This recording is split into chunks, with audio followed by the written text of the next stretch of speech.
이 영상은 강연 영상인데요.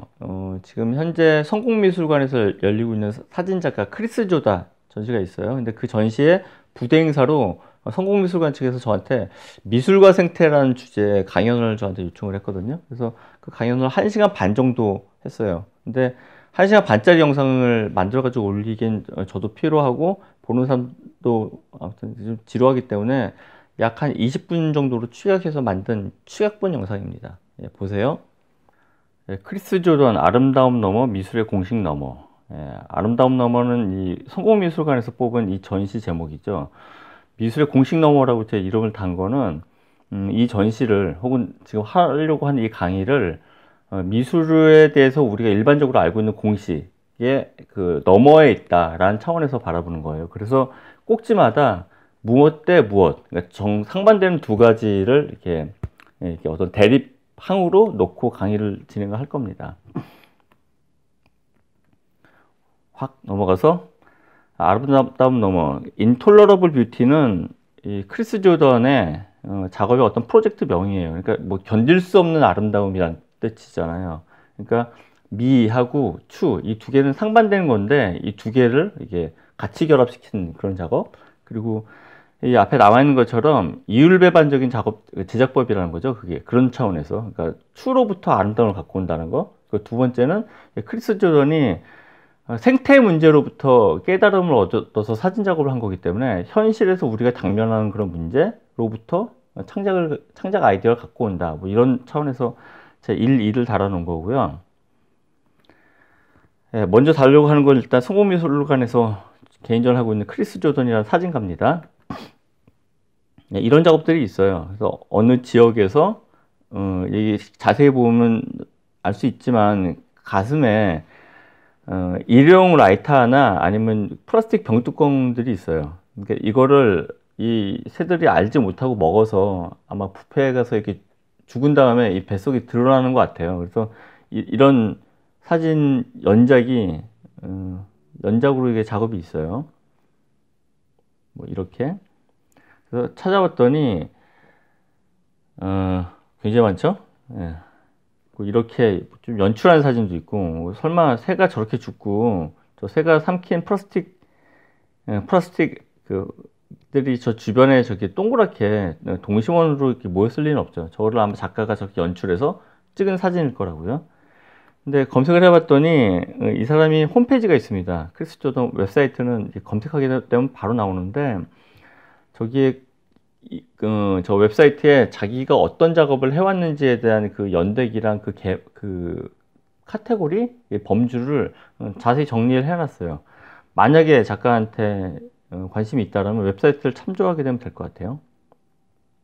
이거는 그 죽은 새의 모습을 위에서 아래로 내리 찍는 장면이고요.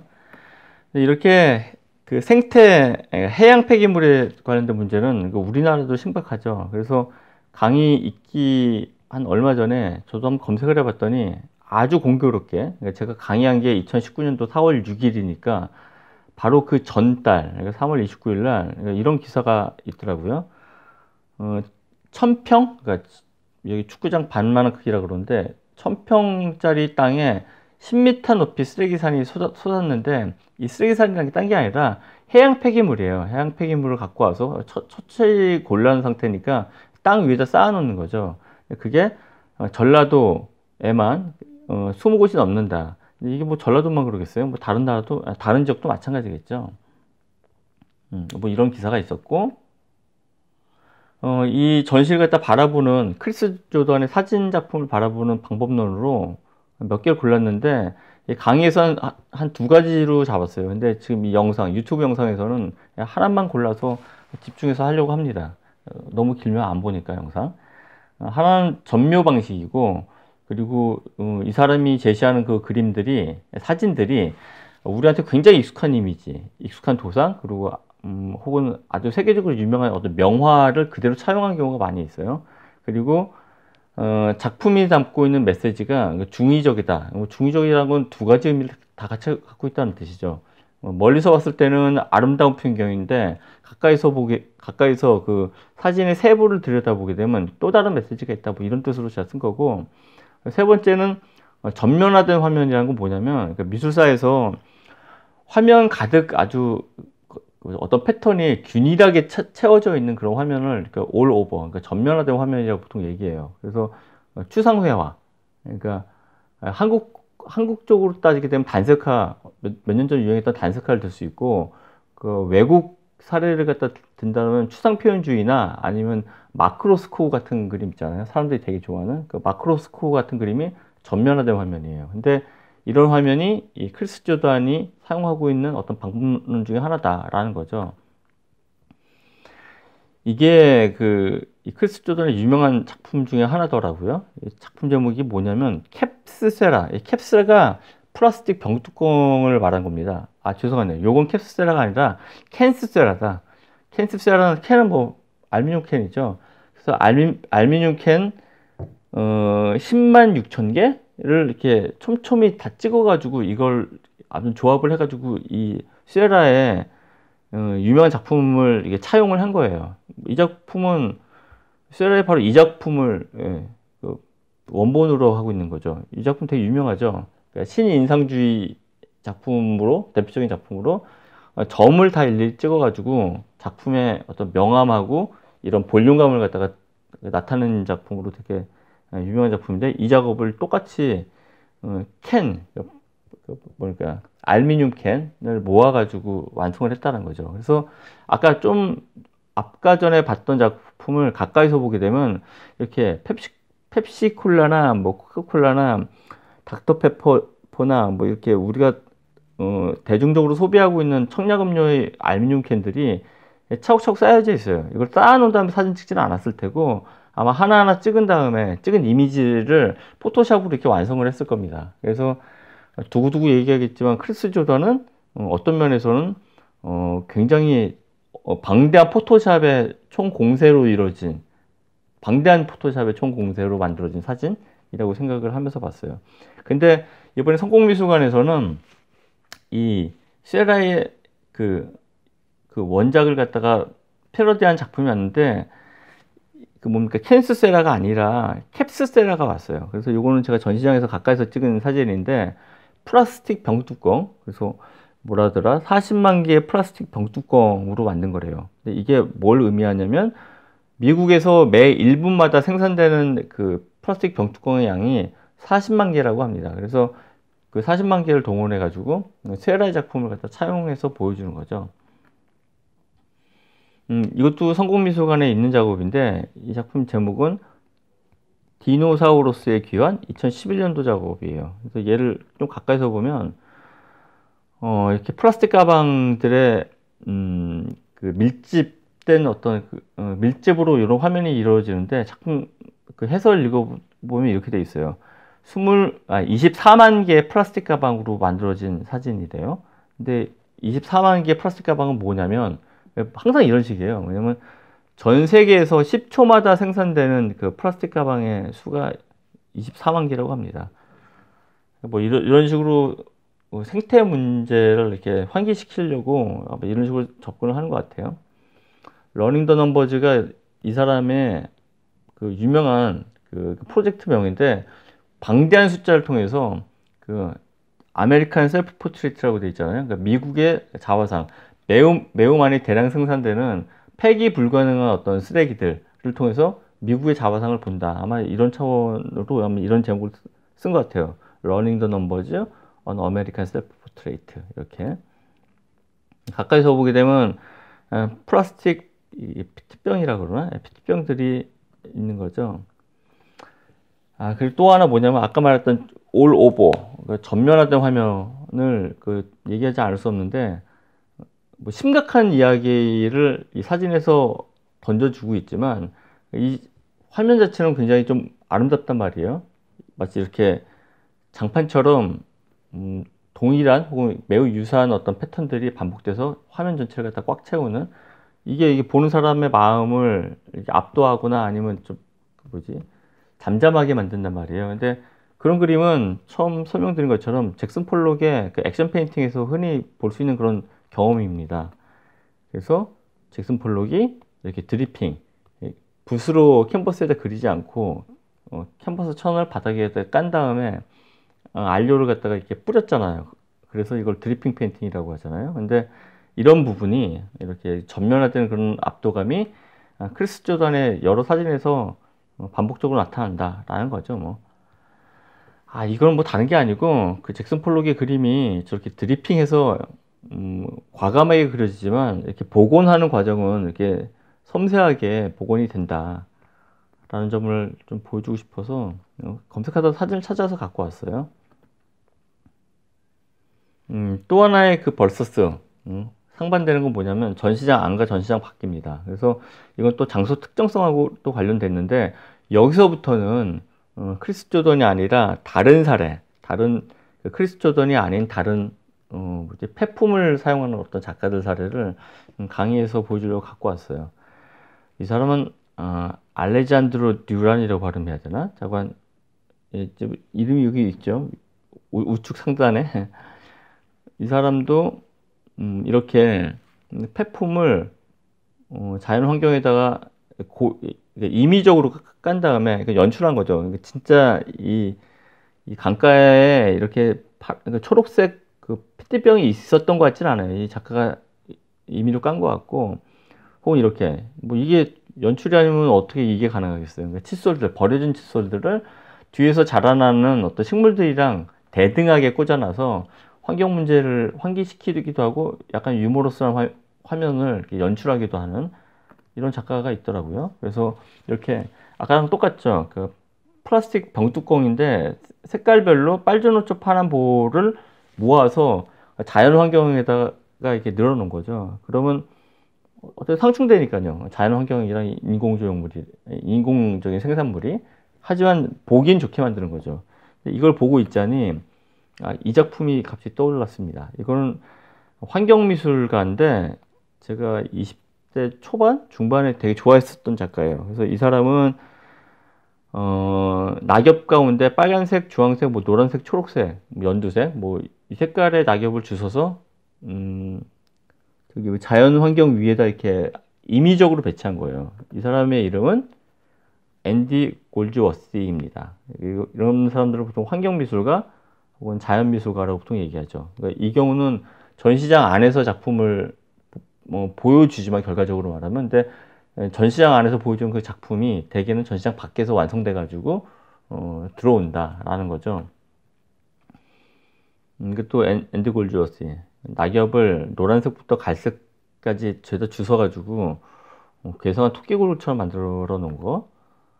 이것도 또 똑같이 마찬가지죠. 갈색부터 노란색까지의 모든 이파리를 주워서 나무 뿌리 밑둥에다가 깔아서, 임의적으로 깔아서 마치 뭐 로켓이 폭파해서 출발하는, 그러니까 솟아오를 것만 같은 그런 장면을 갖다 연출한 거죠.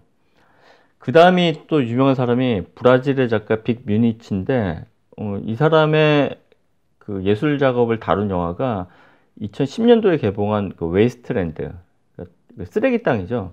쓰레기 땅이라는 작품인데, 이 사람은 83년도던가 그때 총상을 입고 어떻게 보상금을 받아서 미국으로 넘어가서 고기 쓰레기를 갖다 분류하는 작업을 했다라고 해요. 그러다가 그 쓰레기로 작업을 하는 그런 발상을 얻어서 자기 고향인 브라질로 넘어와서, 브라질에는 그 쓰레기를 줍는 사람들, 넉마주의라 그러나, 그런 사람을 카타도르라고 불러요. 근데 그 사람들을 동원해서 협업으로 작업을 완성합니다.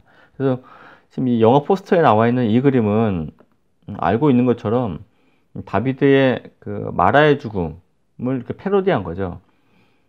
근데 실제로 촬영은 저 남자 뒤로 보이는 게 쓰레기 산이거든요. 쓰레기 산 앞에서 전문 배우가 아니라 카타도르 한 명을 고용을 해가지고 마라의 죽음에 나와 있는 그 주인공처럼 똑같은 포즈를 취하게 한 다음에 찍은 사진과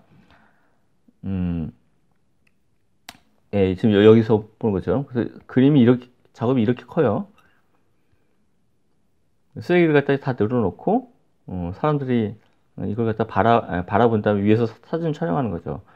그래서 자세히 보게 되면 양변기 뚜껑도 있고 소파도 있고 여러 가지 철제들이 있습니다. 죄다 쓰레기죠. 이거를 카타도를 통해서 바닥에 늘어놓은 다음에 천장에다가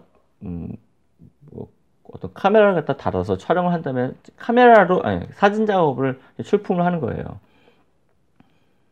이게 쓰레기산 앞에 있는 백뮤니치의 모습이고요.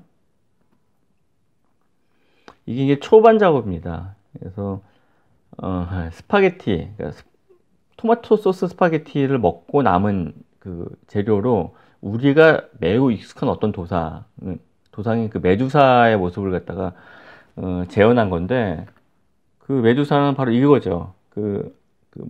카라바지오의 메두사의 작업, 메두사라는 그 작업을 똑같이 이렇게 차용을 해가지고 만든 거죠. 사람들은 익숙한 이미지를 봤을 때 좀 더 환호하기 때문에. 이건 아까 잭슨 폴록의 그 드리핑하는 장면인데, 원래 사진은 이거죠. 근데 여기에 초콜릿인지 캐러멜인지 소스 있잖아요. 그 소스로 그 잭슨 폴록이 드리핑하는 그 사진을 똑같이 차용한 작업인 거죠.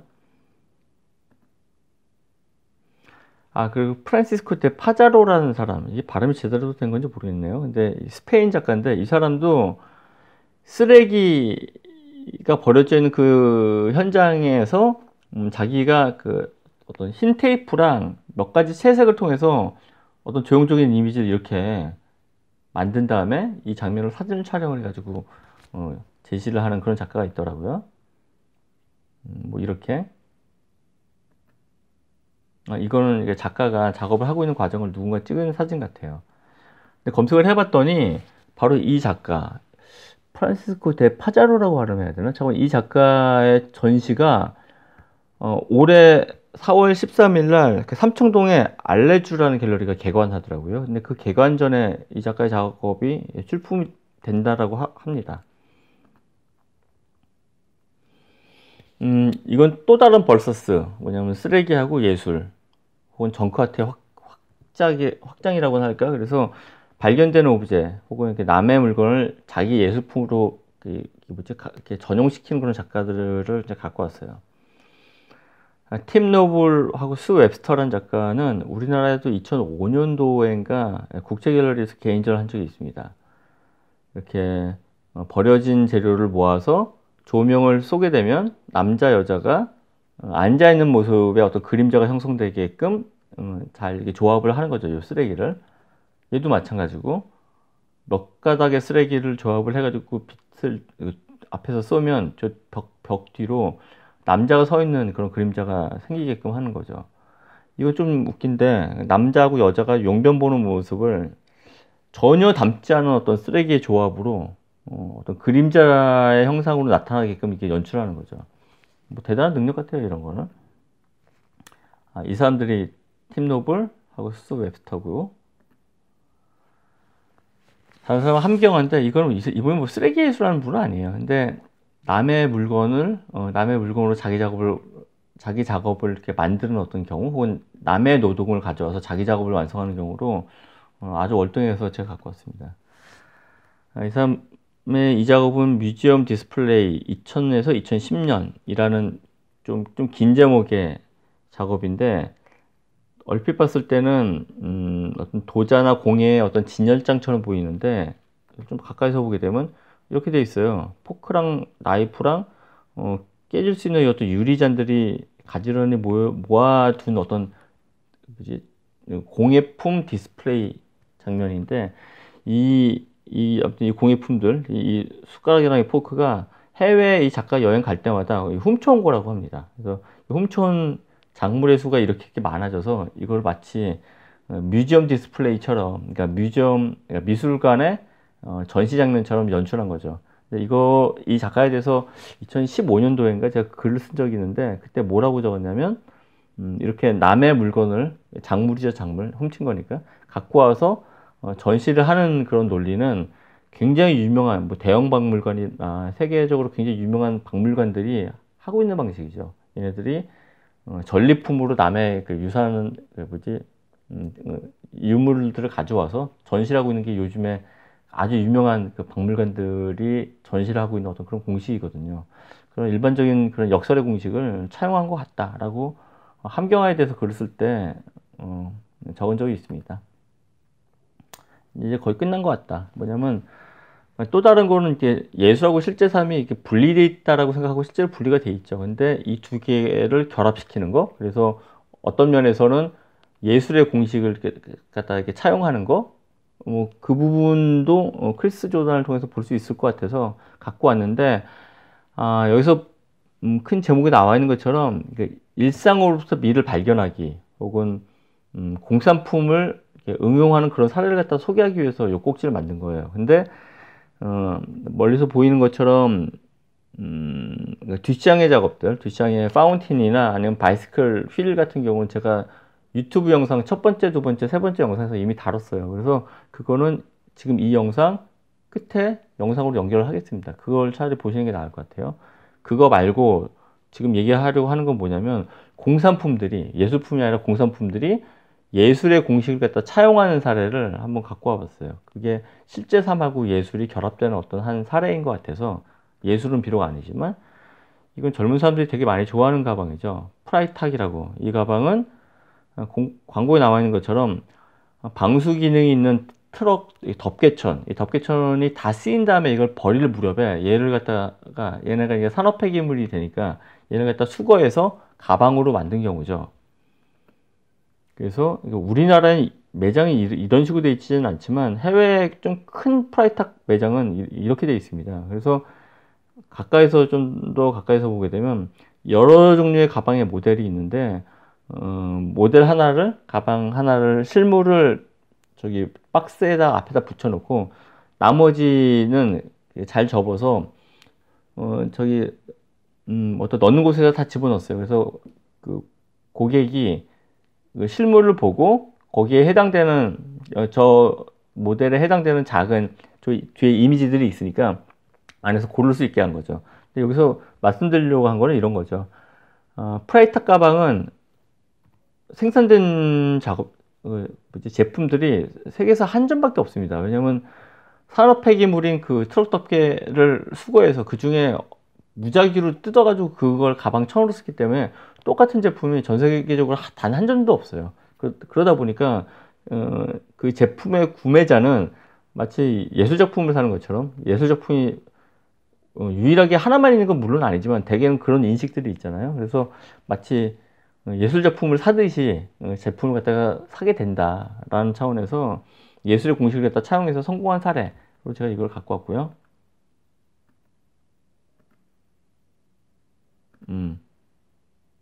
여기까지가 이제 강의 끝입니다.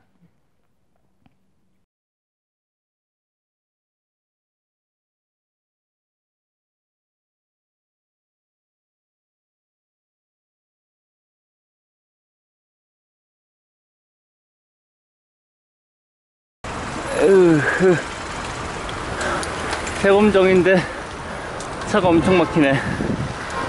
큰일 났다. 빨리 이동.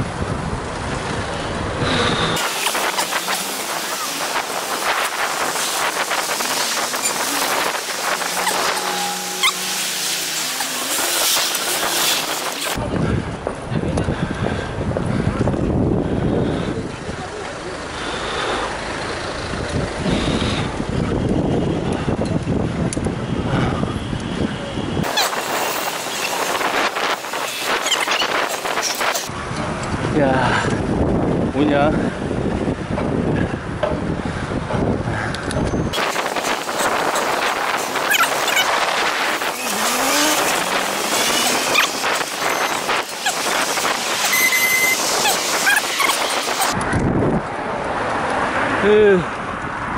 자문터널 통과.